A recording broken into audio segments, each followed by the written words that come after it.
Supreme court जल्दी ये तय करेगा कि लोकपाल को वर्तमान में कार्यरत हाईकोर्ट के जजों के खिलाफ दर्ज शिकायतों पर सुनवाई का अधिकार है या नहीं। यह महत्वपूर्ण कानूनी प्रश्न 30 अप्रैल को सूचीबद्ध सुनवाई में विचाराधीन होगा। सुप्रीम कोर्ट ने इससे पहले 20 फरवरी को लोकपाल के आदेश पर रोक लगा दी थी और न्यायिक स्वतंत्रता को लेकर गहरी चिंता जताई थी।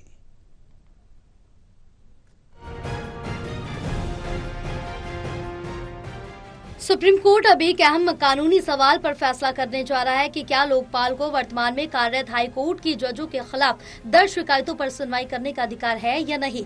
ये मामला एक अतिरिक्त हाई कोर्ट जज के खिलाफ लोकपाल के आदेश से जुड़ी स्वतः संज्ञान प्रक्रिया से संबंधित है। कोर्ट इस मुद्दे पर 30 अप्रैल को सुनवाई करेगा।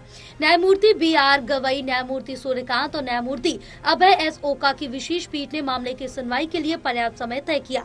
पीठ ने कहा कि उन्हें कम से कम 2 घंटे की आवश्यकता होगी और अगर 30 अप्रैल को दोपहर तक सुनवाई पूरी नहीं होती तो इसे 31 अप्रैल तक जारी रखा जाएगा। मूल शिकायतकर्ता में ये आरोप है कि संबंधित जज ने एक जिला जज और हाई कोर्ट के ही एक अन्य जज को प्रभावित करने की कोशिश की, जिससे एक निजी कंपनी को लाभ मिल सके। ये वही कंपनी है जिससे आरोपी जज ने अपने वकालत के समय में प्रतिनिधित्व किया था।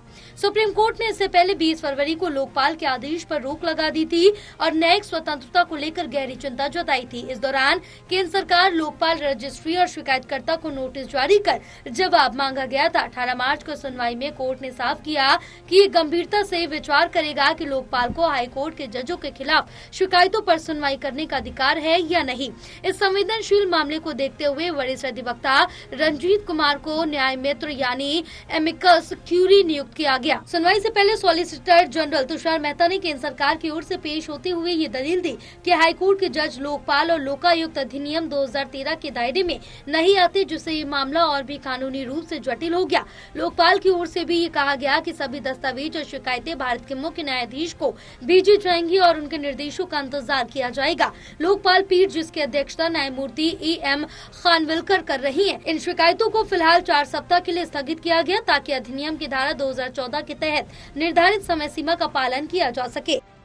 टोटल टीवी के लिए विशाल सिंह की रिपोर्ट।